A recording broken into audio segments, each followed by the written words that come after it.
সুধী দর্শক আসসালামু আলাইকুম, আমন্ত্রণ জানাচ্ছি চ্যানেলের সংলাপ অনুষ্ঠানে। বাংলাদেশ ভারত সীমান্তে বিএসএফ এর গুলিতে বাংলাদেশিদের হতাহতের ঘটনা দীর্ঘদিনের। 2026 সালের জানুয়ারি থেকে 18 মে পর্যন্ত সীমান্তে 9 বাংলাদেশিকে হত্যা করেছে বিএসএফ। চলতি মে মাসের 18 তারিখ পর্যন্ত হত্যা করা হয়েছে 5 জনকে, আহত হয়েছেন 20 জনের বেশি।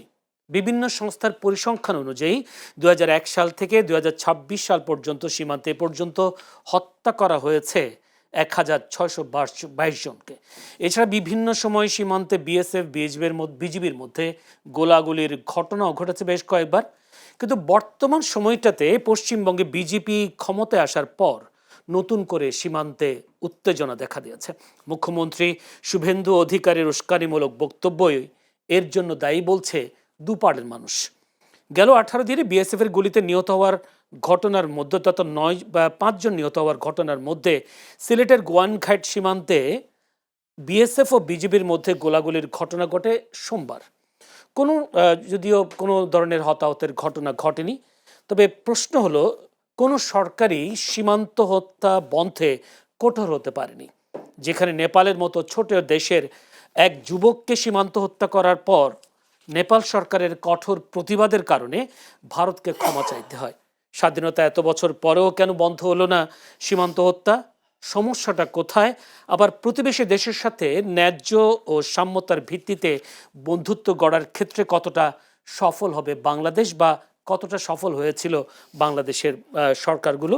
এসব বিষয় নিয়ে আলোচনা হবে আজ। আলোচনা হবে সমসাময়িক বিষয় নিয়ে, তাই আমরা আলোচনার বিষয় নির্ধারণ করেছি সীমান্ত উত্তেজনা ও বন্ধুত্ব। এই বিষয় নিয়ে আলোচনা হবে সমসাময়িক বিষয় নিয়ে আলোচনা করবার জন্য স্টুডিওতে উপস্থিত আছেন, আমার ডানে আছেন হাবিবুর রহমান হাবিব, সংসদ সদস্য ও বিএনপি চেয়ারম্যানের উপদেষ্টা। হাবিবুর রহমান হাবিব, আপনাকে অসংখ্য ধন্যবাদ সময় দেওয়ার জন্য। আছেন অ্যাডভোকেট শাহ মোহাম্মদ মাহফুজুল হক আমির, শাহবাগ পশ্চিম থানা, বাংলাদেশ জামায়াত ইসলামী। অ্যাডভোকেট শাহ মাহফুজুল হক, আপনাকে অসংখ্য ধন্যবাদ সময় দেওয়ার জন্য। দর্শক, বলছিলাম পুরো অনুষ্ঠান জুড়ে আপনাদের সাথে আছি আমি জয়নুল আবেদিন। যদি বলি সীমান্ত হত্যা বন্ধ হয়নি দীর্ঘদিন ধরে। এই পশ্চিমবঙ্গে হঠাৎ করে বিজেপি ক্ষমতা আসার পর নতুন করে উত্তেজনা সৃষ্টি হয়েছে। যদিও বাংলাদেশের পক্ষ থেকে বিজেপিকে সতর্ক থাকার কথা বলা হয়েছে, সতর্ক আছে সীমান্তে, কিন্তু এর মধ্যে যদি বলি সিলেটের গোয়াইনঘাটে আমরা দেখলাম আবার নতুন করে বিএসএফ অনেকটা গোলাগুলি শুরু করে, এরপরে পাল্টা জবাবে বিজেপি গোলাগুলি করে। এই জন্য হাবিবুর রহমান হাবিবের কাছে একটু যেতে চাই। হাবিবুর রহমান হাবিব, দীর্ঘদিন বিএনপি ক্ষমতায় ছিল, বাংলাদেশ সরকার পরিচালনা করেছেন। আপনার কি মনে হয় আসলে সীমান্ত হত্যা বন্ধ হচ্ছে না কেন? যদি বলি স্বাধীনতার পর থেকে তো এই সীমান্ত হত্যা বন্ধ হয়নি। আমি একটা পরিসংখ্যান দিলাম, 2001 সাল থেকে 26 সাল পর্যন্ত প্রায় 1622 জন হত্যা হয়েছে সীমান্তে। বন্ধ হচ্ছে না কেন? ঘাটতি কোথায়? বা বাংলাদেশ সরকারগুলোর আসলে সেই পদক্ষেপগুলো কতটা সবল, কতটা দুর্বল, যার কারণে সীমান্ত হত্যা বন্ধ? আপনাকে ধন্যবাদ। আপনার মাধ্যমে চ্যানেল এসের দর্শক শ্রোতাদেরকে আমার সশ্রদ্ধ সালাম, বিজ্ঞ সালামকে আমার শুভেচ্ছা। আসলে বাংলাদেশের সীমান্তে দীর্ঘদিন ধরে স্বাধীনতার পর থেকেই এই ধরনের হত্যাকাণ্ড সংঘটিত হয়ে আসছে। যে সরকারি ক্ষমতা থাকুক না কেন প্রতিবাদ করে, কিন্তু পাল্টা আমরা কিন্তু কোনো কাউকে সীমান্তের ওপারের কোনো লোককে আমরা হত্যাকাণ্ডের ঘটানোর ক্ষেত্রে আমাদের কোনো সুযোগও নেই, আমরা চেষ্টাও করি না। এখন সীমান্ত হত্যাকাণ্ড কখন সংঘটিত হচ্ছে? এখন আমার বক্তব্য হলো যে আমাদের সরকার চেষ্টা করছে পার্শ্ববর্তী দেশের সাথে সম্পর্ক বজায় রেখে। আগের সরকারগুলো ছিল তারাও, মাঝখানে যে সরকারটা ছিল একেবারে ভারতের দাসানুদাস এবং স্বামী স্ত্রীর সম্পর্ক দাবি করতো, তখনও কিন্তু তারা হত্যা করত। এখন স্ত্রীর দেশের মানুষকে তো স্বামীর হত্যা করার কথা না, তাদের কথা মতো। সেখানে কিন্তু তারা, এটা ভারতের মজ্জাগত একটা দোষ যে সীমান্তে কোনো হত্যাকাণ্ড সংঘটিত করতে পারে, তাদের একটা বাহাদুরি, এইরকম ভাবখানা তাদের ভিতরে। এখন এটাকে কি বলবো, ভারতকে অসভ্য বলবো না, ভারতের সরকারগুলি অসভ্য। এটা তো ধরেন আপনার এর আগে যেমন ধরেন আপনার আব্দুল মোমিন সাহেব তো যখন ক্ষমতা পড়াশোনা ছিলেন, উনি বলেন আমাদের লোকেরা যায় কেন ওখানে, গরু চুরি করতে যায় কেন, আনতে যায় কেন, সেই কারণে ভারত মারে। এই যে এর মতো কথা বলে, এটা লাই দেওয়া বলে আমাদের গ্রামের ভাষায়। আমরা ওইটা বলতেছি না। আমাদের এখন বাংলাদেশ জাতীয় দল রাষ্ট্রীয় ক্ষমতা, ভারতের চোখে চোখ রেখে কথা বলার অভ্যাস বিএনপির আছে, এখন নতুন একটা সরকার আসার পরই 11 দিনের মাথায় যুদ্ধ শুরু হয়ে গেলো ইরানে, যেখানে সারা পৃথিবী টালমাটাল হয়ে গেল। তেল ক্রাইসিসে এমন অবস্থা সৃষ্টি হলো, আমাদের দেশের ষড়যন্ত্র, আন্তর্জাতিক ষড়যন্ত্র, দেশের ভিতরে সরকারকে বেকায়দে ফেলার জন্য সিন্ডিকেট, মিনি সিন্ডিকেট, নানান কারণ করেই একটা অবস্থার ভিতরে আছে। এই মুহূর্তে সরকার কঠোর অবস্থায় অবশ্যই যাবে, কঠোর অবস্থা না যে কোনো উপায় নাই। তো না, আমরা অবশ্য দেখতাম যে সে হাই কমিশনার গুলোকে তলব করে একটা প্রতিবাদ জানানো হতো, সেটাও তো করছে না বিএনপি। না, সেটাও করছে না। আমি কেন যদি বলি করছে মে আমি মাসে জানি তো না। 9 জন হত্যা হ্যাঁ, করা এটা হয়েছে। তো অনেক বেশি, অনেক বেশি। এটা সরকারের করা অবশ্যই দরকার। আমি মনে করি সরকার এটা করবে এবং একটা সময় পর্যন্ত হয়তো তারা কোন ধরনের একটা এর মধ্যে আছে, যে কারণে হয়তো চূড়ান্তভাবে এর প্রতিরোধ আমাদের করতে হবে। তা আমাদেরকে মারবে, আমরা সেখানে চুপচাপ দেখব, আমরা কাউকে মারতে চাই না, কিন্তু আমাদেরকে যেন মারতে না পারে, এই নীতি আমাদের হওয়া উচিত এবং এই নীতি হবে না, ইনশাআল্লাহ। এই নীতিতে আমরা ঘাটতি কেন? যদি বলি 2017 সালে নেপালে একজন যুবককে হত্যা করার কারণে নেপালের মানুষ ক্ষোভে বিক্ষোভে ফেটে পড়ে এবং সে তখনকার যদি বলি অজিত দেওয়াল তিনি ক্ষমা চাইতে বাধ্য হয়, তাহলে আমাদের আমরা দেশে এটা হয়ে পারলাম গেছে না কি কেন? সহানুভূতি। আজকে দীর্ঘতনে যে মাঝখানে 18-19 বছর চলে গেল, এই যে সয়ে যাচ্ছে ফেলানি তার লাশ যখন তার কাটা ফেলে থাকলো, তখন আমরা যে প্রতিবাদটা করি সেই সময় তো ফেটে পড়া হচ্ছে সব মিলে, দলমত নির্বিশেষে, তাই না? না হাবিব ভাই, যদি বলি 2017 সালে না তো, 17 বছরটা তো না, 2001 থেকে আমি পরিসংখ্যানটা না, দিলাম। 2001 থেকে শুরু এর এক ভাগ্য দেখছেন তো ইন্ডিয়ান 2001 তো বিএনপি ক্ষমতায় ছিল। না 2001-এ তো হয়েছে। তারপরে বলতেছে যে যে আহ, ভারতের এর একবার বাংলাদেশের ভিতরে ঢুকে উঠলো না, কতজন হতাহত হয়েছে মনে আছে সেটা? কুড়িগ্রামের যেটা বড়াইবাড়ি গ্রাম, বড়াইবাড়ি 16 জন নিহত হয়েছে। ওইরকম ঘটনা একটা ঘটাতে হবে, আবার তাছাড়া কোনো উপায় নাই, শক্ত হতে হবে, তাছাড়া হবে না। ওদের ভয় পাওয়ার বড়াইবাড়ি কিছু নাই। গ্রামে বর্ডারের মতো এরকম ঢুকলেই না, ঢুকলে সে ঢুকেছিল আমাদের গ্রাম, আমরা তো মারতে যাইনি ওখানে, আমাদের ভিতরে ঢুকে গেছিলো, আমরা ওটার প্রতিরোধ করেছি, প্রতিবাদ করেছি।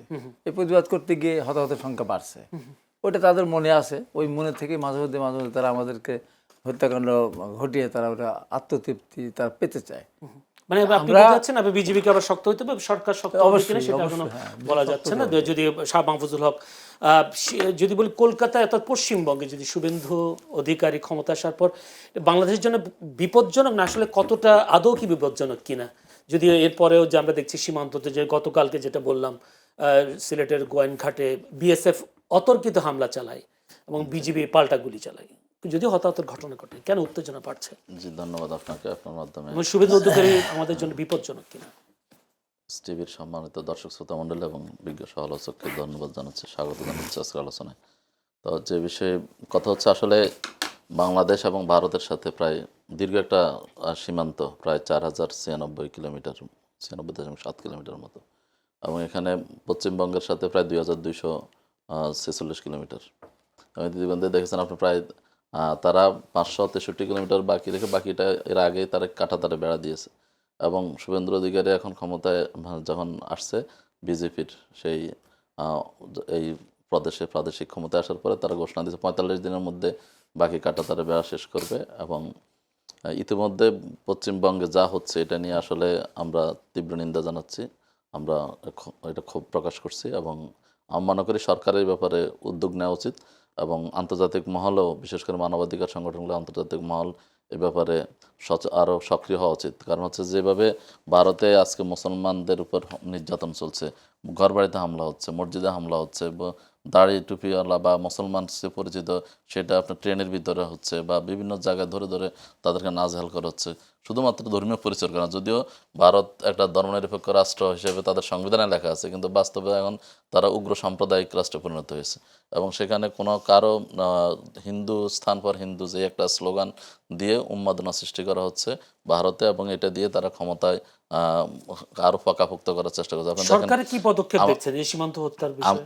আমি মনে করি যে আসলে এখানে সরকারকেও পদক্ষেপ নিতে হবে। আপনি যে ঠিকই বলেছেন যে সরকার অবশ্যই তাদের ভারতের যিনি বাংলাদেশের রাষ্ট্রদূত আছেন তাকে অবশ্যই হাই কমিশনার তাকে অবশ্যই ডেকে তার কাছ থেকে তলব করা উচিত, তলব করে এটার ব্যাপারে প্রতিবাদ জানানো উচিত। এবং আমি মনে করি এখানে জনগণকেও, আমরা যারা রাজনীতি, অন্যান্য রাজনৈতিক দল আছে সবাইকে তলব করা হচ্ছে না কেন? কোথায় সমস্যা? এখানে সমস্যা হচ্ছে যে আসলে আমি মনে করি এটা আসলে একদিনের সমস্যা না, দীর্ঘদিনের সমস্যা। ভাই বলছেন যে সরকার অল্প সময়, এটা ঠিক, একটু মানে সিদ্ধারা সোজা করে দাঁড়াইতে একটু সময় লাগে, কিন্তু এই ব্যাপারে শুরু থেকে যদি মানে শক্ত অবস্থান না নেওয়া পরে কিন্তু আর নেওয়া যাবে না। আমি মনে করি এক্ষেত্রে বিশেষ করে গত 17 বছর আওয়ামী লীগ ভারতের সাথে এই যে হাজব্যান্ড ওয়াইফ বলেন বা হচ্ছে যে গলায় গলায় সম্পর্ক যা দিয়েছে সারা জীবন মনে রাখবে, মনে রাখছে তো, এখন আশ্রয় দিয়েছে, সবকিছু করেছে। তো এই সম্পর্ক উন্নয়ন দিয়ে যে হবে না এটা বোঝা যাচ্ছে। না, 17 বছরের দোষ কেন দিচ্ছেন আমি যে কথাটা বলতে চাচ্ছি ওটা আমি দোষ দিই না, আমি বলছি যে আমরা যদি মনে করি যে তাদের সাথে, অনেকে বলে যে তাদের সাথে সম্পর্ক উন্নয়ন, তো সম্পর্ক এর চেয়ে আর কি উন্নয়নের আর কি বাকি আছে? কিছু তো বাকি নাই, সবকিছু দিয়ে দিয়েছে। এত সম্পর্কের পরও কিন্তু সীমান্ত হত্যা কি হয় নাই, বন্ধ হয় নাই, বরঞ্চ 2016 সাল থেকে 2024 সালের মধ্যে তার হচ্ছে প্রায় সেখানে 299 জন হত্যা হয়েছে। আপনি বললেন মে মাসে আমাদের এখানে 9 জন হয়েছে। তো এই জন্য মনে হচ্ছে সম্পর্ক উন্নয়ন দিয়ে হবে না, এখানে আপনাকে শক্ত হইতে হবে। ওই যে নেপালের যে কথা বললেন, এবং ইতিমধ্যে আমি সরকারকে ধন্যবাদ জানাই, সবসময় বিরোধিতা না, সব ভালো কাজে অবশ্যই আমরা তার সরকারকে ধন্যবাদ দেবো, সাথে থাকবো, এবং যেখানে ভুল হবে সেখানে আমরা ভুল ধরে দেবো। বা সরকার ইতিমধ্যে পাকিস্তানের সাথে সম্পর্ক উন্নয়নের উদ্যোগ নিয়েছে, বা আমাদের প্রতিরক্ষা ব্যবস্থাকে সুসংহত শক্তিশালী করার জন্য উদ্যোগ নিয়েছে। আমি মনে করি অবশ্যই ভারত, এবং বিশেষ করে আপনি শুভেন্দু অধিকারীর কথা বলেন, শুভেন্দু অধিকারী যে ভাষায় কথা বলে, বাংলাদেশের স্বাধীনতা সার্বভৌমত্বকে যেভাবে তারা হচ্ছে যে অবমাননা করে, বাংলাদেশকে মানে উই পোকার মতো গলা টিপে মেরে ফেলবে, টিপ দিয়ে মেরে ফেলবে, তারপর হচ্ছে যে গাজা বানায় ফেলবে, এখানে ইয়ার হাসিনারে বাংলাদেশে নিয়ে আসবে, প্রতিষ্ঠিত করবে। একটা স্বাধীন সার্বভৌম রাষ্ট্রের সাথে কীভাবে কথা বলতে হয় সেই জ্ঞানও তার নাই। সে হচ্ছে যে শুভেন্দু অধিকারী এখন হচ্ছে যে আমাদের পশ্চিমবঙ্গের মুখ্যমন্ত্রী হয়ে গেছে। তাহলে এটা আমি মনে করি অবশ্যই তার এই আচরণ, যদি ক্ষমতার আগে জনগণকে উত্তেজিত করে ক্ষমতা আসার জন্য করেছে, এখন যদি সেটা যদি ক্ষমতায় আসার পরও যদি তার আচার আচরণ, তার ক্রিয়াকলাপ যদি এভাবে থাকে, তাহলে অবশ্যই সেটা আমাদের জন্য উদ্বেগজনক। এবং আপনি জানেন যে ভারতে যদি মুসলমানদের উপর এইভাবে নিধনযজ্ঞ বা এইভাবে নির্যাতন চলতে থাকে, তারা যদি বাংলাদেশের স্বাধীনতা থেকে তারা হচ্ছে যে মূল্যায়ন না করে, মর্যাদা না দেখায়, তাহলে বাংলাদেশের মানুষও তো এটা প্রতিক্রিয়া দেখাবে, এবং এটা হওয়া স্বাভাবিক। তখন কি হবে? তখন এই যে আমাদের দেশে অস্থিতিশীলতা তৈরি হবে, এবং এটা বিভিন্ন কুচক্রী মহল সেটা সুযোগ নিতে পারে, এবং যারা পরাজিত শক্তি এখন যারা বিভিন্নভাবে আবার ফিরে আসার চেষ্টা করতেছে, তারা এগুলো কাজে লাগাইতে পারে। এই জন্য আমি মনে করি সরকারকে আরো বেশি এ ব্যাপারে কঠোর হওয়া উচিত। এবং এই আমাদের বড়াই বাড়িতে যে ঘটনা ঘটেছে, আমাদের বিজিবিকে অবশ্যই আরো মেরুদণ্ড সোজা করে শক্ত হইতে হবে, এবং যে কোনো কর্মকাণ্ডের সেটা জবাব দিতে হবে। আর আমাদেরকেও সচেতনতা তৈরি করতে হবে, মানবাধিকার সংগঠন, সামাজিক সংগঠন, রাজনৈতিক সবাইকে এই দেশের স্বার্থে এই জায়গায় সরকারকে কঠোর হতে বলেছেন, কিন্তু বিরোধী দল হিসেবে জামায়াত আছে, বিরোধী দলের পক্ষ থেকে কি ধরনের প্রতিবাদ জানানো হয়েছে? হ্যাঁ, বিরোধী দলের পক্ষ থেকে এটা প্রতিবাদ জানানো হয়েছে, এবং আমরা তো শুরু থেকে আপনি জানেন ভারত বাংলাদেশে জামাত ইসলামীকে এর আগে একবার একটা আসছিল যে সবাইকে স্বাগতম ভারতে উইদাউট জামাত ইসলামী, মানে স্ট্যান্ড পয়েন্টটা অনেকটা এরকম যে জামাতকে তারা কোনোভাবে অ্যালাউ করবে না, বা জামাতের সাথে তাদের নাই। তো জামাতকে তারা ওইভাবে মূল্যায়ন করে। আমি মনে করি অনেকে বলেন যে বিজেপির রাজনীতি আর জামাতের রাজনীতি প্রায় একই রকম। না, বিজেপির রাজনীতি আর জামাতের রাজনীতি কখনো একরকম না। আপনি যদি এখানে বলা হয় এটাকে একটা একইভাবে লেভেল দেওয়ার চেষ্টা করা হয়। আপনি ধর্মভিত্তিক দল বলতে পারেন, আপনি জামাত ইসলামী ধর্মভিত্তিক দল বা ধর্মীয় একটা দল, এরপর হচ্ছে যে বিজেপি হিন্দু ধর্মের অবলম্বন করে তারা একটা দল, এদিক থেকে আপনি এক দেখতে পারেন। কিন্তু আপনি দেখবেন বা জামাত ইসলামী 5ই আগস্টের পরে, 2024 সালে 5ই আগস্টের পরে যখন এক সরকার ছিল না, সেই সময়টাতে যাতে করে কোনো কুচক্রী মহল বা কোনো স্বার্থান্বেষী মহল হিন্দুদের ঘর বাড়িতে অগ্নিসংযোগ করে বা উপাসনালয়ে হামলা করে যাতে কোনো ক্ষতি করতে না পারে, দেশের ভাবমূর্তি করতে না করতে পারে, আমরা কিন্তু সেদিন মন্দিরগুলো পাহারা দিয়েছি, তাদের বিভিন্ন স্থাপনা পাহারা দিয়েছি। তো তাহলে উল্টা দিকে আপনি এখন পশ্চিমবঙ্গে কি দেখতে পাচ্ছেন? ক্ষমতায় আসার পরে তারা যেভাবে জ্বালাও পোড়া করতেছে, সেটা কি আপনি বাংলাদেশে দেখেছেন? বা কখনো বাংলাদেশের কোনো জামাত ইসলামের কোনো নেতা এভাবে বলেছে যে তোমরা সংখ্যালঘুর উপরে হামলা করো, তাদেরকে বাংলাদেশে থাকতে দিবে না, বাংলাদেশ থেকে উচ্ছেদ করো, ভারতে পাঠিয়ে দাও, তাদের বাংলাদেশে ঠিকানা হবে না, এরকম কোনো বক্তব্য আপনি দেখেছেন? তাহলে এটাকে একটার সাথে একটাকে মানে করা তো হবে না। আর জামাত ইসলামী যে ইসলামী ধর্মে, ইসলামের ইতিহাস আপনি পর্যালোচনা করে দেখেন, ইসলামের ইতিহাসে সবচেয়ে সংখ্যালঘুরা নিরাপদ। ইসলামী রাষ্ট্র জনকে যদি ভয় দেখায়, ইসলামী রাষ্ট্রের মধ্যে হিন্দুদের বা অন্য ভিন্ন ধর্মের অধিকার রাসূল সাল্লাল্লাহু আলাইহি ওয়াসাল্লাম নিজে সর্বোচ্চ দিয়েছেন। ইসলামের ইতিহাস আপনি যদি আমার একটু সময় দেন, আমি একটু উদাহরণ দিতে পারবো। যে হচ্ছে যে হযরত আলী রাদিয়াল্লাহু তাআলা আনহু ইহুদিদের সাথে একটা বর্ম চুরি হয়ে গেছে তার, তিনি সেটা যখন তার রাষ্ট্রপ্রধান খলিফা, কিন্তু তিনি চাইলে নিয়ে আসতে পারতেন, কিন্তু সেটা না, কিন্তু আইনের আশ্রয় নিয়েছেন। সেখানে দেখা যাচ্ছে উপযুক্ত সাক্ষী প্রমাণ দিতে না পারার কারণে তার বিপক্ষে রায় হয়েছে। এবং এই দৃশ্য দেখে যখন খলিফা হেরে গেছে সেটা দেখে তখন ওই ইহুদি সে বলছে না আসলে আমি চুরি করেছি, এই যে ইসলামের সৌন্দর্য সেটা দেখে তখন মুগ্ধ হয়েছে।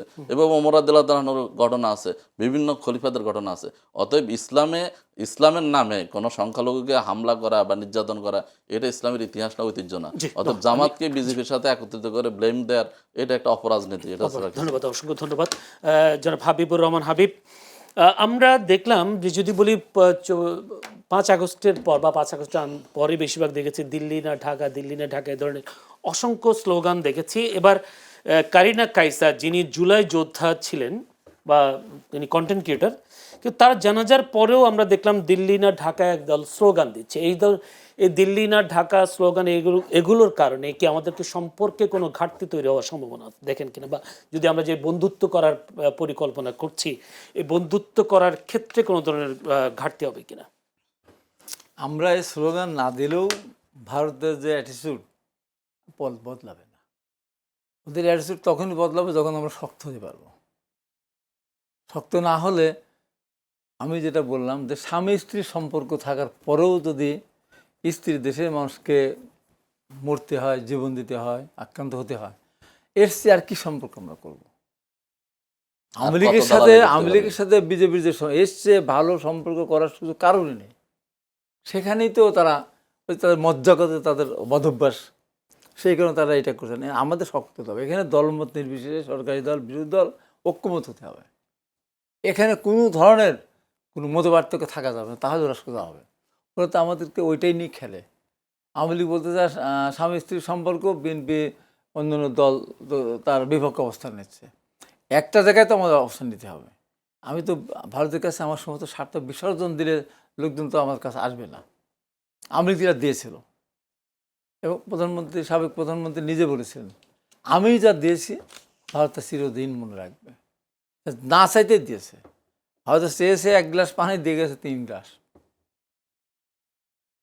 তো এইরকম অবস্থার মধ্যে দিয়ে আমাদের এই যে 500 দেশ আমাদের ঘাড়ের উপর উঠিয়ে বসেছে। এখন আমরা যখন আমাদের পারিপার্শ্বিকতা দিক থেকে আজকে নেপাল বলেন, ভুটান বলেন, পাকিস্তান বলেন, বাংলাদেশ বলেন, শ্রীলঙ্কা, কারোর সাথে ভালো সম্পর্ক নেই। এত জঘন্য ওদের মনোবৃত্তি। এই ছোট ছোট দেশ, তারা তো তাদের পক্ষে থাকার কথা, বরঞ্চ মালদ্বীপ পর্যন্ত চোখ রাঙিয়ে কথা বলেছে, তার পাশে তো চীন ছিল। তা আমাদেরও অবস্থানটা ওরকম সৃষ্টি করতে হবে, বাধ্য হয়ে সৃষ্টি করতে হবে। ওকে বয়কট করতে হবে। ওকে বয়কট করলে ঠিক আছে, তাছাড়া সোজা হবে না তো। আমাদের কাঁটাতারি বেড়া দিয়েছে, আমি বেশি দিক দরকারে তোর ভারতে যাওয়া, ওদের টাকা বই না। আমরা চিকিৎসা ব্যবস্থা, আমরা কাপড় কেনা বলেন, অন্য করে আমরা দরকার হলে আমরা বেশি করে আমরা পরিশ্রম করব, আমার ভারতের মুখোমুখি হবে না। তাহলে তারা আমার কাঁটাতারি বেড়া দিলে আমাদের কোনো সমস্যা না। ওর গরু আমরা আনবো না, খাবো না। দেখুন ভারতে শুরু হয়ে গেছে না, খামারিরা শুরু করেছে না, মারা যাবে, না খাই মারা যাবে, শুরু করেছে না। আমার বাংলাদেশ থেকে যত আমরা ওদের কাছ থেকে কাপড় থেকে শুরু করে 3 পিস, শাড়ি, গহনা, মশলা যা আমরা কিনি, আমাদের যত কোটি কোটি টাকা চিকিৎসার জন্য ওখানে ব্যয় করি, তো সেখানে তো ওদের হসপিটালগুলির মাঝখানে অকেজ হয়ে গেছিল না, মানে ওটা মানে শ্মশান মতো হয়ে গেছিল। এখন এই যে খামারিরা, অনেকগুলো সাক্ষাৎকার শুনলাম, হয় তুমি আমার গরু কেনো, না আমার লোন মাফ করো, না তো গরু বিক্রি করবে, একটা কিছু করবে। জবাব তো তাদের জবাব কিন্তু তাদের লোকের কাছে দিতে হবে। কিন্তু আমি মনে করি আমাদের মাঝখানে শক্ত হতে হবে, আমাদের ঐক্যবদ্ধ থাকতে হবে। আমি মনে করি এখান থেকে আমাদের বাংলাদেশকে নতুন করে দাঁড়ানোর একটা, যেমন ধরেন বাংলাদেশের বিপদের সময় ভারত কিন্তু কোনোদিন থাকে না। আমিও ভারতে গেছি, আমরা তো জানি 1971 সালে 71 সালে তারা আমাদের সহায়তা করে নাই, তার নিজের সুরক্ষা দিয়েছে। কিভাবে নিজের সুরক্ষা দিয়েছে? এই পাটটায়, পূর্ব বাংলা, পূর্ব পাকিস্তানের পাটটা, তার কোনো টেনশন নেই।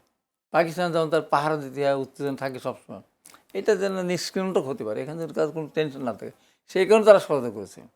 তারা যদি প্রকৃত বন্ধু হতে সহায়তা করতো, তাহলে তো বাংলাদেশকে এইভাবে তো নির্যাতন করতো না। এর একবার দেখেন না, 1991 সালে বিএনপি ক্ষমতা আসলে রাজীব গান্ধী নিজে আসলো, এসে বললো না 5 লক্ষ টন চাউল দেবো, দিয়েছিল না। যখনই পেঁয়াজের ক্রাইসিস হয়ে যায় তখন দাম বাড়ায় দেয়, বন্ধ করে দেয়। তারা আমাদের পাশে যখন দান, এই যে বাংলাদেশ 15.5 বছর বা এত বছর ধরে বাংলাদেশ গণতন্ত্রহীন ছিল, কার কারণে? ভারতের কারণে তো। তারা যদি ওইভাবে লাই না দিত আওয়ামী লীগকে, তাহলে তো আওয়ামী লীগ একতরফা নির্বাচনটা করতো না। ওইভাবে সহায়তা করবে, একদম রেজাল্ট ঘোষণার আগেই একতরফা নির্বাচন করলো, বিশেষ করে 2009-8 সালে। এখানে হাবিব ভাই আমি যদি একটু আপনাকে অপোজ করি, এটাকে আপনাদের রাজনৈতিক দলগুলোর ব্যর্থতা কি দেখেন না, না? রাজনৈতিক দলগুলো কেন যদি যদি জুলাই আন্দোলন কেন তাহলে সফল হলো, আপনারা সফল হতে পারলেন না? জুলাই আন্দোলন, সফল হলো কি হবে? এই যে না, নতুন জুলাই আন্দোলন তো প্রজন্ম, একদিনে সফল যদি হয়নি। ইন্ডিয়া যদি মানে একদিনই সফল হয়নি তো। জুলাই আন্দোলন দীর্ঘদিনের মানুষের ক্ষোভ বিক্ষোভ জমা হয়েছিল, একটা সুযোগ পাওয়া গেছে, সেই সুযোগে সবাই আমরা ঐক্যবদ্ধ হয়ে গেছি আমরা সবাই। একমাত্র আওয়ামী লীগ বা ক্ষমতাসীন দলের এলাই বাদে আমরা ঐক্যবদ্ধ হয়েছেন, সেটা সম্ভব হয়েছে। ফার্স্ট চেষ্টা করেছে, ফার্স্ট চেষ্টা করেনি তা তো না, কিন্তু পারে নাই। যখন মানুষ একমুখে হয়ে গেছে, অত্যাচারিত হতে হতে দেয়ালে ফিট ঠেকে গেলে আপনি কী করবেন? আমাকে মারতে হতে আমার হয় হাত দিয়ে দেবো না পা দিয়ে, লাত্তি কুত্তা একটা দেবো এবং বাঁচতে হলে। জুলাই আমাদের ওই পর্যায়ে নিয়ে গেছিলো, সরকার ওই জায়গার মধ্যে নিয়ে গেছিলো, যে কারণে আমরা সবাই মিলে ইন্ডিয়ার চোখরাঙ্গা নিয়ে আর কোনো কাজ হয়নি। তখন কোনো চোখের কাজে লাগেনি তো তখন। তা মাহফুজুল হক, কারিনা কায়সার, কায়সার হামিদের মেয়ে কারিনা কায়সারের মৃত্যুর পর একদল লোক সামাজিক যোগাযোগ মাধ্যমে বেশ পৈশাচিক উল্লাস করলো। এখন জুলাই যে যোদ্ধা, জুলাই যোদ্ধাদের বিরুদ্ধে এভাবে একটা দল সক্রিয় হয়ে ওঠা, এখানে কি জুলাই যোদ্ধাদের কোনো দোষ দেখেন কিনা? তাদের যদি বলে 5 আগস্টের পর জুলাই যোদ্ধারা যাদের কার্যক্রমের কারণে জুলাই বিরোধী একটি সংগঠন বা একটি দল গড়ে উঠছে কিনা? জি, ধন্যবাদ আপনাকে। আসলে আমি মনে করি যে ভুল ত্রুটির ঊর্ধ্বে কেউ না, আপনিও না, আমিও না, আমরা ফেরেশতা না, আমরা মানুষ, ভুল ত্রুটি আছে। তো এখন আপনি মানে এখানে জুলাই যুদ্ধের বিরুদ্ধে, জুলাই যোদ্ধাদের বিরুদ্ধে বা কারিনা কায়েসের বিরুদ্ধে যেই মৃত্যুর পরে যেই উল্লাস বা হচ্ছে যে পৈশাচিকতা, এটা তো আসলে কোনোভাবে কাম্য না। এবং এটা যে ওদের কর্মকাণ্ডের কারণে হয়েছে বিষয়টা এরকম না। আপনি বুঝেন যে আওয়ামী লীগের মতো এটা একটা বড় দল আজকে বা রাজনীতি থেকে, রাজনীতির ময়দান থেকে তারা আউট, দৃশ্যপট থেকে আউট। তো তারা কি মরে গেছে? সব মরে যায় না তো, তারা কোনো না কোনো জায়গায় গর্তে লুকিয়ে আছে, কোনো জায়গায় দেশে ভারতে আশ্রয় নিয়েছে, বিদেশে আশ্রয় নিয়েছে, দেশে বিভিন্ন রকম মানে বর্ণ চোরা অবস্থায় আছে। তো সেই অবস্থায় কিন্তু তারা কিন্তু বসে নাই, তারা কিন্তু চাচ্ছে মানে হচ্ছে যে আপনি দেখবেন যে ইতিমধ্যে এই যে হামের টিকা নিয়ে ওই দিন দেখলাম যে বিশাল এক কি হলো, মানে হচ্ছে সংলাপের মতো আয়োজন করলো ডেইলি স্টার ইয়াতে। তো সেখানে অনেক হাম বিশেষজ্ঞ, যদিও ডাক্তার বা ইয়া না, তারা বিভিন্ন সমালোচক এবং হচ্ছে যে ডক্টর ইউনূসকে ডক্টর ইউনূস সব ভালো করছে, আমরা ডক্টর ইউনূসকে সাপোর্ট করি, বিষয়টা এটা না। কিন্তু তাদের আক্রোশের জায়গা, তাদের জায়গাটা ধরতে হবে, বুঝতে হবে। তারা আজকে রিট হচ্ছে যে ডক্টর ইউনূস সহ যারা জুলাই অন্তর্বর্তীকালীন সরকারের যারা উপদেষ্টা ছিল তাদেরকে যেন বিদেশ যেতে দেয়া না হয়, তাদেরকে গ্রেফতার করা হয়, এরকম আছে নির্দেশনা আছে। হাইকোর্টের একটা সুন্দর দিয়েছে, বলছে যে তারা তো দেশে চলে যায় না, তাদেরকে আবার নিষেধাজ্ঞা দেওয়া লাগবে কেন? তারা দেশে আছে, ব্যবসা বাণিজ্য আছে, অবস্থান আছে, পেশা আছে, তা আপনার এটা তো প্রযোজ্য না। যাই হোক, আমি মনে করি এই যে এই গোষ্ঠীটা পরিকল্পিতভাবে মানে পরিস্থিতিকে নিয়ন্ত্রণের বাইরে নিয়ে পরিস্থিতির অবনতি ঘটিয়ে তারা হচ্ছে যে আওয়ামী লীগ ঠিক ছিল বা আওয়ামী লীগে মানে আগের আমল ভালো ছিল এরকম একটা বয়ান ফিরিয়ে নিয়ে আসার জন্য চেষ্টা করতেছে। তো এবং সেইটাকে লিগালাইজ করার জন্য তারা হচ্ছে যে এইসব উল্লাস করছে। এবং আমি মনে করি এটা বিশেষ করে আপনি দেখবেন তো এই যে আওয়ামী লীগের যারা আজকে একটা হাবিব ভাই আছে, আমরা দেখবেন যে এই কিছুদিন আগে ঢাকা বিশ্ববিদ্যালয়ের ছাত্র দলের সাথে ছাত্র শিবিরটা মারামারি হয়েছে। একজন ডাকসুর একজন সদস্যের ফেসবুকে মানে তার নামে ফটোকার্ড ছাপানো হয়েছে, ইয়ারকে জাইমা রহমানকে গালি দিয়ে বা ইয়া দিয়ে একটা নেগেটিভ একটা ছবি দিয়ে প্রধানমন্ত্রীর। পরবর্তীতে এটা যখন ফ্যাক্ট চেক হলো তখন দেখা গেলো যে আসলে এটা হচ্ছে যে কি একটা ভুয়া, এবং সেটা কে করেছে? সেটা ছাত্রলীগ, তারা হচ্ছে যে তাদের পক্ষ থেকে করে এটা সাফাই দেওয়া হয়েছে। এবং এর মধ্যে দিয়ে একটা হামলা হলো, থানার উপর থানা থেকে আক্রমণ হলো, একটা পরিস্থিতি খারাপ হলো, দুই পক্ষের মধ্যে উত্তেজনা তৈরি হলো। তাহলে এই যে একটা গ্রুপ যে চাচ্ছে বিভিন্নভাবে জামাত এবং বিএনপিকে, জামাতের নামে বিএনপির বিরুদ্ধে বা বিএনপির নামে জামাতের বিরুদ্ধে দিয়ে সংঘর্ষ বাদিয়ে যাতে করে পরিস্থিতিটা অবনতি করে তারা যেন সুযোগটা নিতে পারে, এই ব্যাপারে অবশ্যই সবাইকে সতর্ক থাকতে হবে, সচেতন থাকতে হবে। এবং যদি সচেতন না হয় তাহলে তারা এই সুযোগটা কাজে লাগিয়ে তারা তাদের সেই এখন ভারতের বিজেপি বা হচ্ছে যে পশ্চিমবঙ্গ বা তাদের যে আস্ফালন বা তাদের যে উস্কানি বা আওয়ামী লীগের যে মানে ফিরে আসার জন্য যে প্রচেষ্টা, তারা এটাকে কাজে লাগানোর চেষ্টা করবে। সে ব্যাপারে সবাইকে সচেতন থাকতে হবে, সতর্ক থাকতে হবে। আমি একটা প্রশ্ন করি মাহফুজুল হক, সেটা হচ্ছে যে 71 মুক্তিযুদ্ধের পর কোন মুক্তিযোদ্ধার মুখে কি শুনেছেন যে আমার মুক্তিযুদ্ধ করাটা ভুল ছিল? এটা একটা, কিন্তু আমি দেখলাম ইমি নামে যে মহিলা, যে মেয়ে, তাকে অ্যারেস্ট করার পর সে বের হয়ে যখন তাকে সাক্ষাৎকার দেয় সে বলেছে যে জুলাই যুদ্ধ করাটা অর্থাৎ 5 আগস্টে আন্দোলন করাটা ভুল ছিল?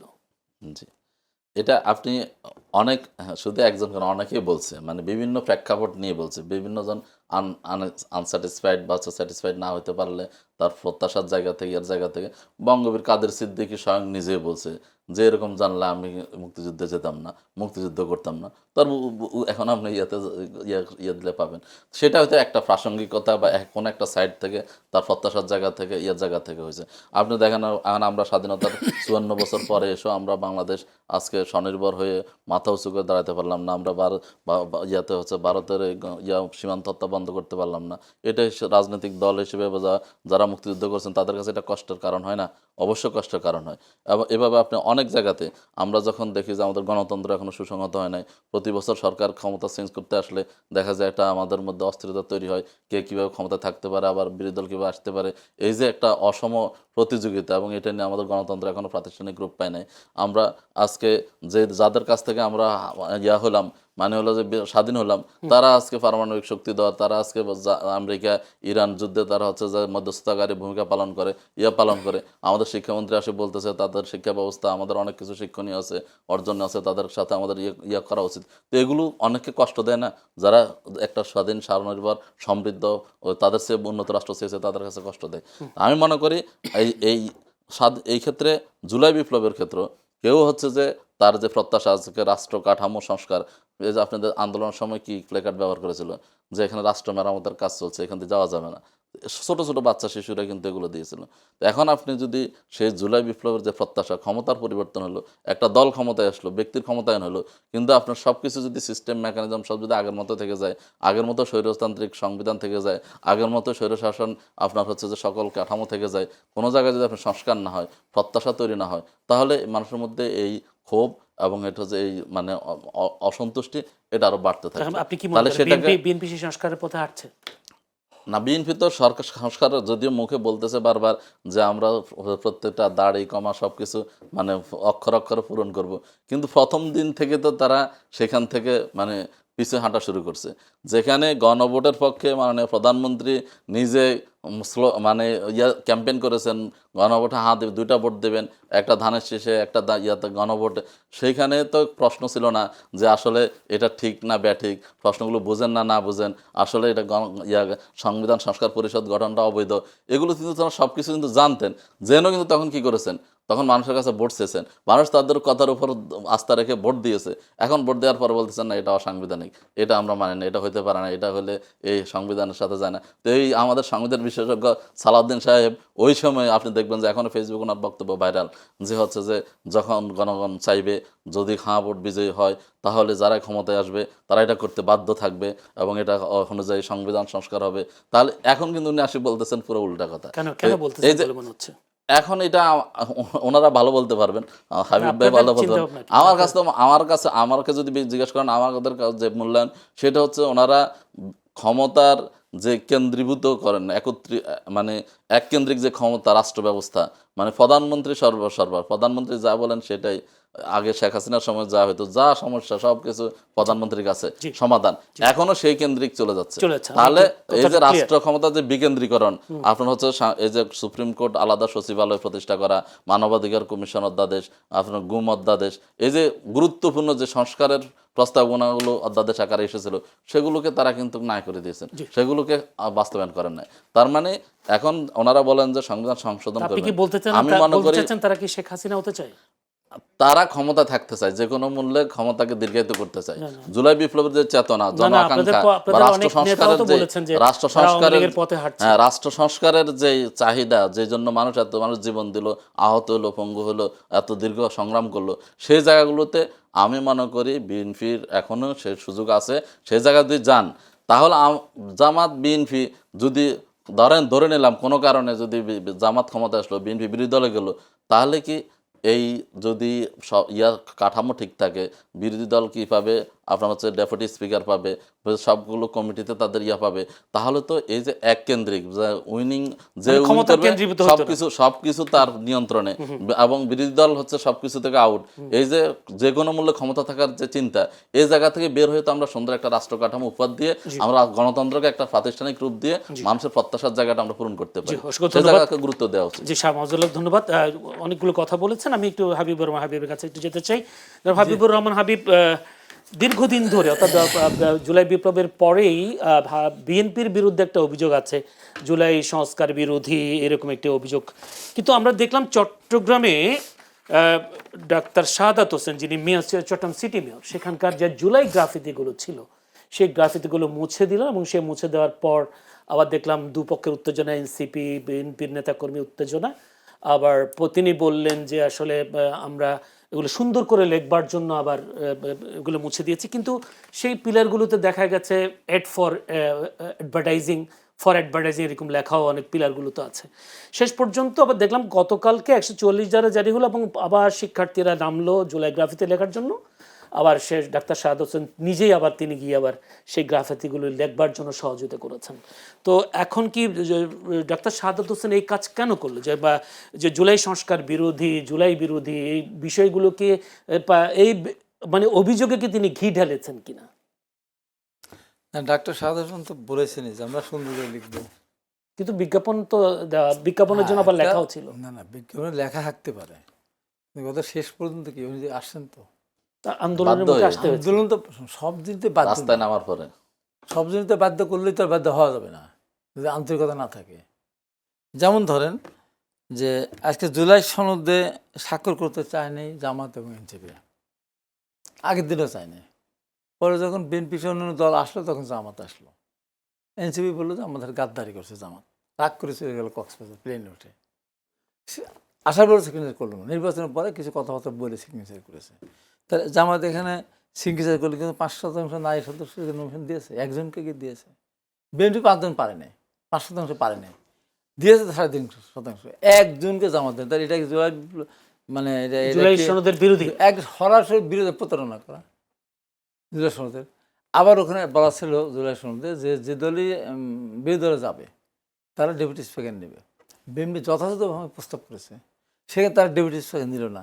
এটা যথাযথ করেছে নাকি মৌখিক করেছে? মৌখিক কথাই তো আছে, জুলাই সনদে বাস্তবায়নের খবর নেয় নাই এটা। না জুলাই সনদ, এটা জুলাই সনদের বড় একটা বিষয়। তো সংসদে একটা ডেপুটি স্পিকার বা বিরোধী দল থাকতো তাহলে আরো সৌন্দর্যটা বাড়তো না। এই জায়গায় তারা একেবারে কোরআন মারলো, সংবিধান সংস্কারে হলো কেন না। রাজি হলো না বলে মনে হয়? রাজি হল না, তাদের ভিতরে কি তাদের এই খারাপ চিন্তা আছে আমি জানি না। খারাপ চিন্তা।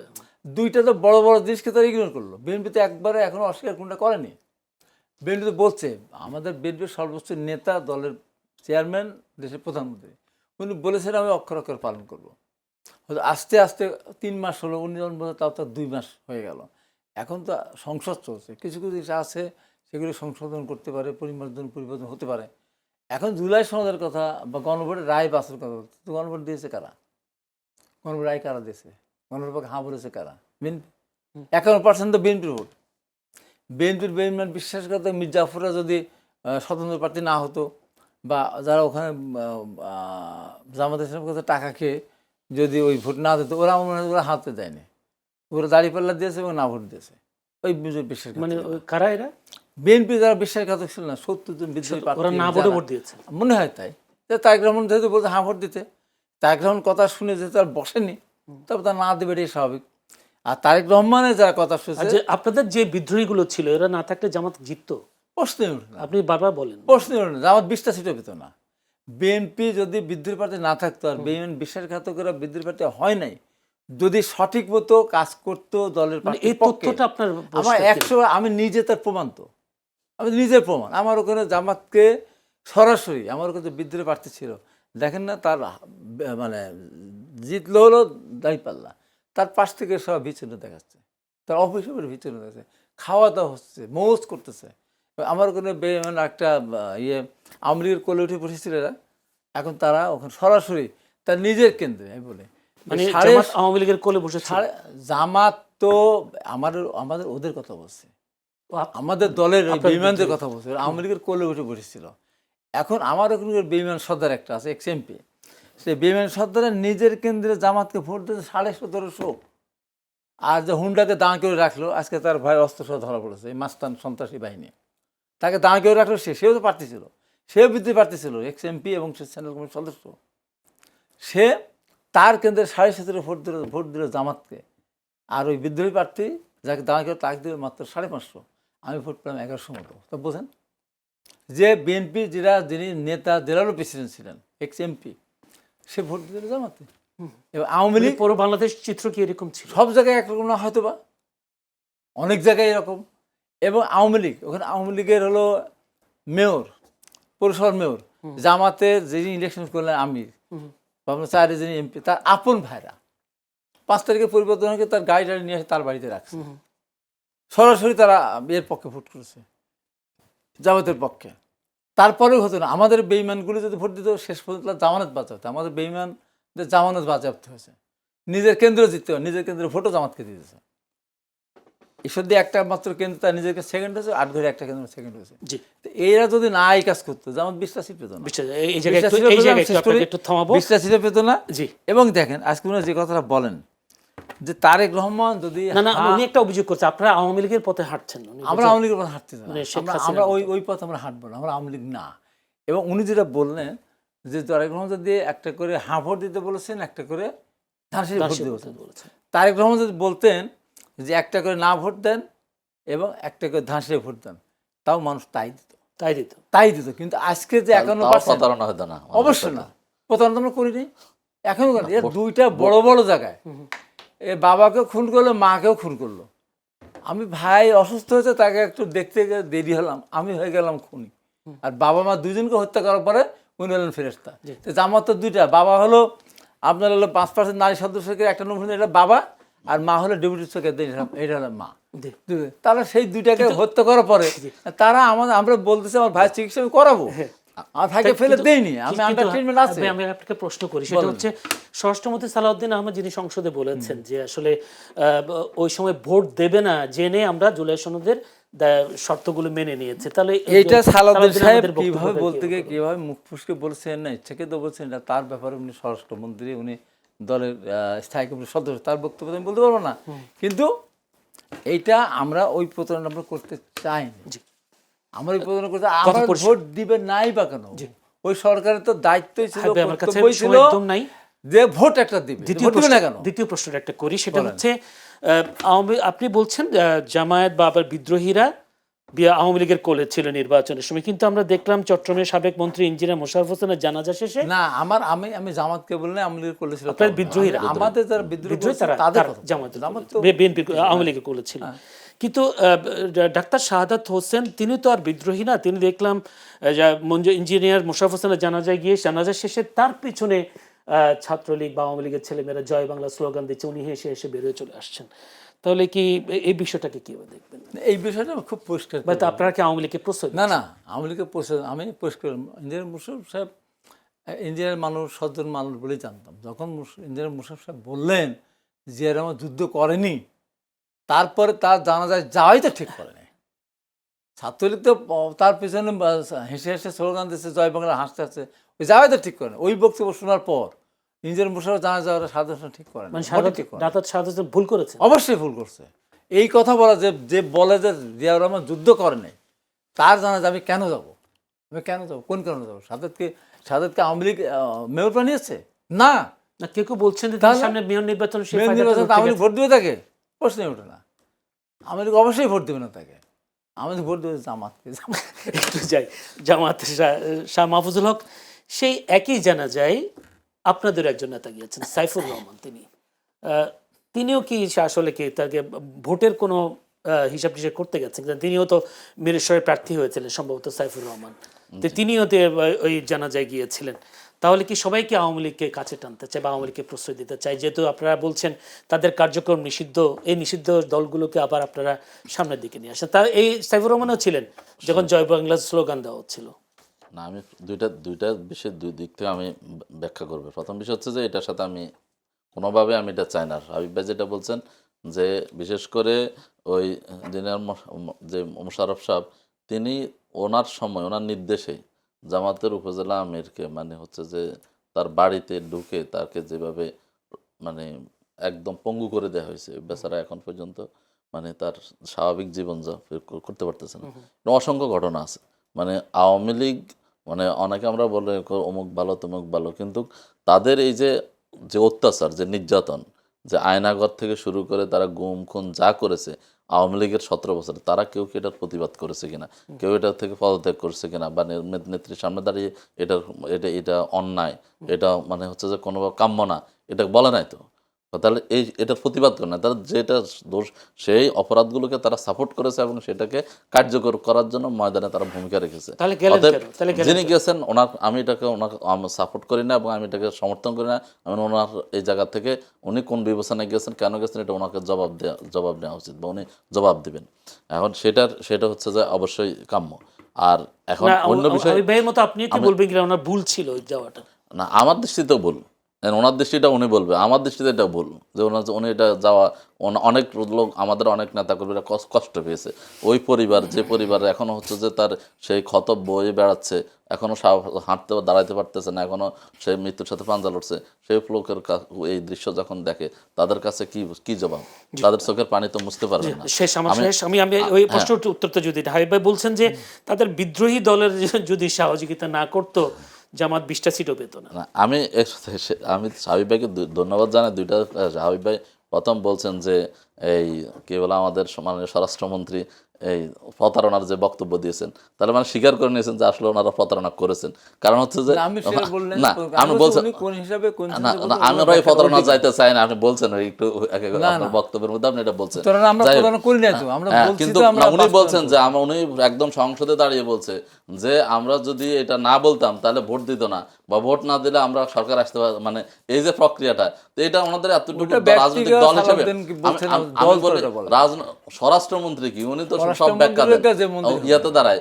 এখন উনি যদি এই কথা বলেন একটা দল হিসেবে, মেরুদণ্ড যে আমাদের কত দুর্বল, মেরুদণ্ড আমরা যে সরকারতে ভোট আদায় করতে পারবো এই বিশ্বাস নিজেদের উপর নাই, বা সে চেষ্টায় না গিয়ে মানুষকে আমরা বললাম একটা, মানুষ সেটার উপর ভোট দিল, এখন আসি বললাম যে সেটা বৈধ না, সেটা ঠিক হয় না, এখন বলতেছি আমরা ক্ষমতা আসার জন্য এটা করছি। তাহলে এটা তো একটা প্রতারণা, বিশ্বাসঘাতকতা।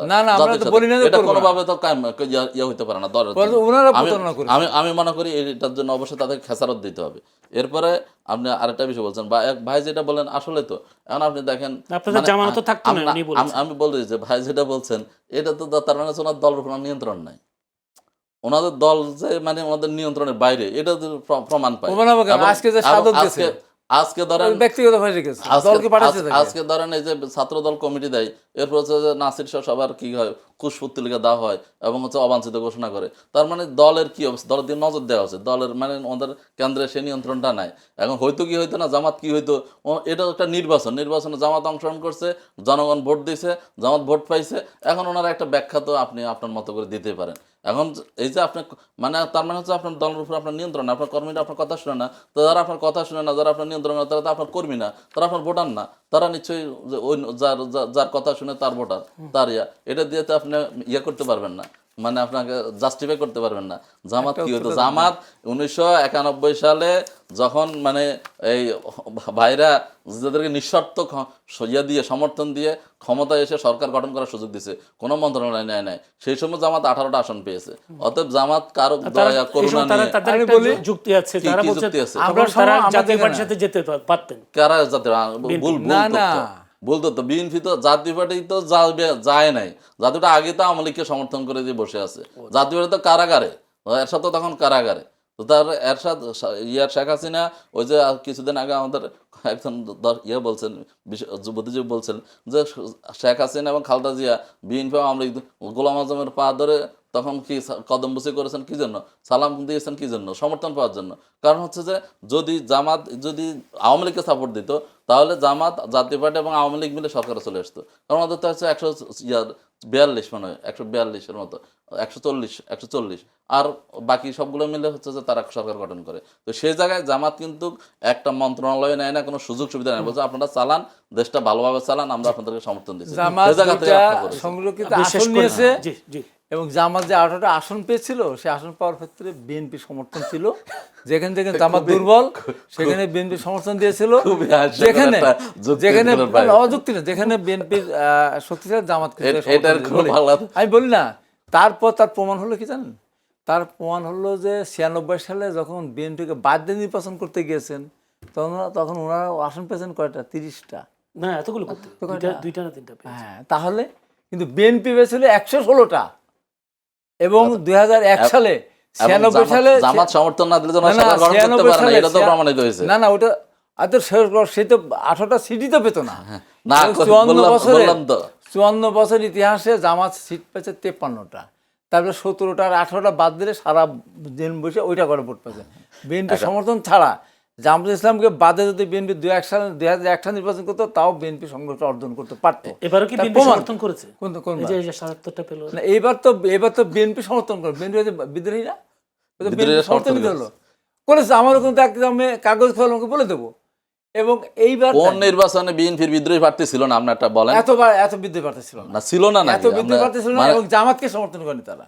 বিদ্রোহী প্রার্থী বিদ্রোহীদের মতোই নির্বাচন করেছে সব জায়গায়। বাংলাদেশের যেখানে যেখানে আমার প্রেক্ষাপট ওখানে যেমন আমাদের পাবনা 3 ওই আনোয়ার ভাই এক্স এমপি, উনি যদি জামাতের পক্ষে ভোট না করে নিজের ভোট দিতে আরো 10,000 ভোট নিতে পারতো, না দিয়ে জামাতের পক্ষে। আমার ওখানে তাই করেছে। আর পাশে লালপুরে টিপু উচিত হয়নি, ও নির্বাচনটাকে নিজেই করেছে, ভোটটা জামাতকে দেন।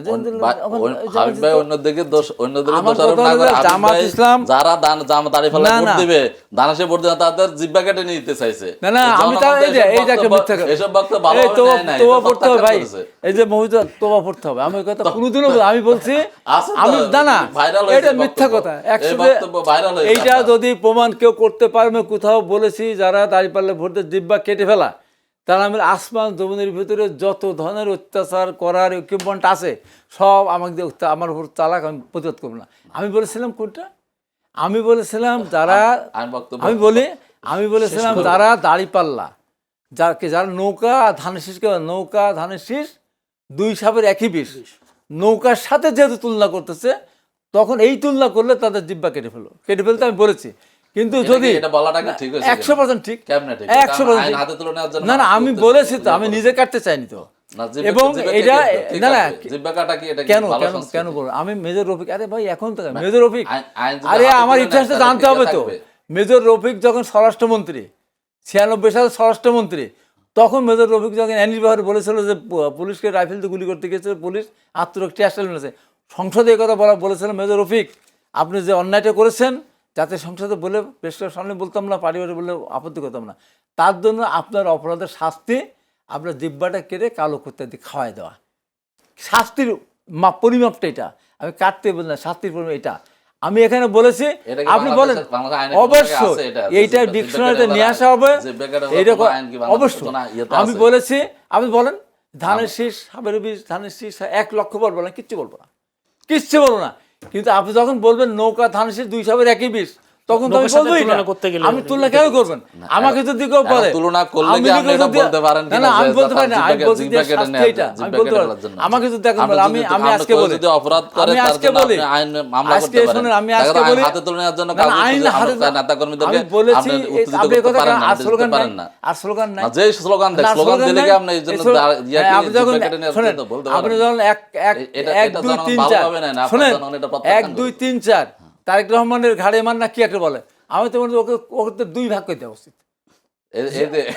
কেন বলবো না? আপনাদের মতো কেন বলবো না? এরকম লোক যখন দায়িত্বশীল নেতৃবৃন্দ যদি এভাবে না, যদি কেন বক্তব্য বলবো না? দেন, এই স্লোগান তাহলে হলো। জনগণ তো ওইটা আপনার স্লোগান হলো। দেশে আইন শৃঙ্খলা আমার থাকবে না। প্রধানমন্ত্রীকে কালকে দেশের স্লোগান আইন দিল। সবাই হাতে তুলে না, না, নেবে, দেশের আইন আইন তো শৃঙ্খলা আপনার হাতে পরিস্থিতি তুলে নিচ্ছেন। ব্যর্থ এই যে ব্যর্থ ডুয়েটে যে হবে, কাজটা আরো করলো, ব্যর্থ হবেন। ডুয়েটে কি বললো? কি স্লোগান তো ছাত্র দলকে এই দল কি এগুলো স্লোগান, ইসলামিক দলের স্লোগান। না, কিন্তু এবং এটা কি আমরা সাধারণ ছাত্রদের, আরে ভাই আমার কথা বলে দেন না, আমার কথা না, কথা যখন বলে, আন্দোলনকে যখন জামাত ইসলাম শিবির যখন বলে, আপনি একটা আমার কথাটা বলতে দেন না, বাইরে থেকে চাপাই জামাত যখন শিবির যখন বলে, শিবির যখন বলে, শিবির যখন বলে, আপনাকে আর কথাই তো বলেন শিবির সৈরাস্তার বড় এর সাথে ভাইরা যখন শিবির বলে যে ফ্যাসিস্ট জিয়া খুনি জিয়া, যখন শিবির বলে খুনি চাঁদাবাজ তারেক জিয়া, যখন শিবির বলে যে আইতিমে টাকা আত্মসাৎ করে বেগম খালেদা জিয়া তোর যখন কি মনে হয়? যখন সাদা এই যে ইয়া সুম্মা শফিক এখন এগুলা বলে কখন এগুলা বলে? কে বলে এগুলা তো কখন আপনার বলে? আবিদ ঢাকা মানে বিশ্ববিদ্যালয়ের ডাকসু যখন নির্বাচনের এটা প্রার্থী ছিল বলার পরে সে যখন বলে সাদা শয়তান কে? সাদা শগুন সাদিক আপনি কামিল দেখেন বলে তার নাই? ইয়াতে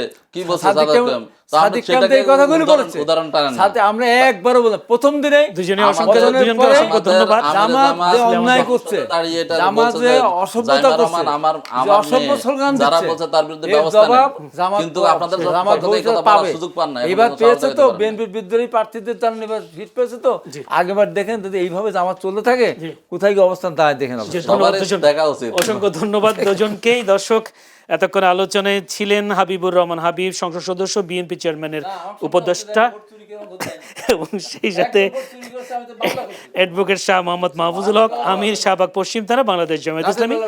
দুজনকে অসংখ্য ধন্যবাদ। হয়তো তো কথা আরো আরো হয়েছে। বাড়বে, কিন্তু আমাদের হাতে সময় নেই, আমরা শেষ করতে হচ্ছে। দর্শক এতক্ষণ দুজনকে আমরা আলোচনায় থাকবার জন্য দুজনকে প্রাণডাল অভিনন্দন, শুভেচ্ছা। এবং সেই সাথে দর্শক এতক্ষণ ধরে আপনাদের এই প্রাণবন্ত আমাদের আলোচকদের আলোচনা শুনবার জন্য আপনাদেরও প্রাণডাল অভিনন্দন, শুভেচ্ছা জানাচ্ছি। সেই সাথে আগামীকাল একই সময় চ্যানেলের সংলাপ অনুষ্ঠান থেকে আমন্ত্রণ জানিয়ে আজকের মতো বিদায় নিচ্ছি। ভালো থাকবেন সবাই।